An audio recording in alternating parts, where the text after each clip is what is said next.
बिजली की कीमतों में कमी के लिए काम कर रहे हैं। बिजली का टैरिफ कम करके दिखाएंगे। वज़ीर बिजली उवैस लाग़ारी की मीडिया टॉक। कहा, तमाम IPPs का जायज़ा ले रहे हैं, कितनी रिटायर की जाएं और इसका फैसला जल्द हो जाएगा। MQM को मुकम्मल ब्रीफिंग दी गई है। कैपेसिटी पेमेंट्स का मसला गौहर एजाज नहीं समझा सके। पैक लोड सिर्फ 85 घंटे के लिए होता है। पीक लोड के 22-49 अरब रुपए की कैपेसिटी पेमेंट्स करना पड़ती हैं। चीन के साथ अच्छी अंडरस्टैंडिंग है।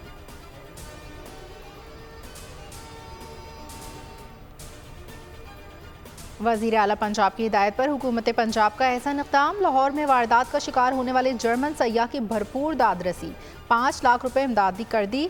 सेक्रेटरी दाखिला पंजाब नूरुल अमीन मेंगल की जर्मन सयाह फ्लोरेन बर्ग से मुलाकात। जर्मन सयाह बोले, जिस अंदाज में हुकूमत पंजाब और अवाम ने मेरा साथ दिया वो कभी नहीं भूल सकता। सयाहों का मुजरिमान से सामना किसी भी मुल्क में हो सकता है।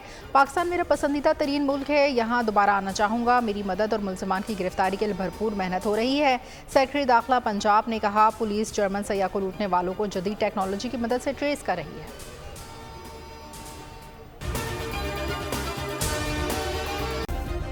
सब्सक्राइब करें और बेल दबाएं ताकि कोई खबर रह न जाए।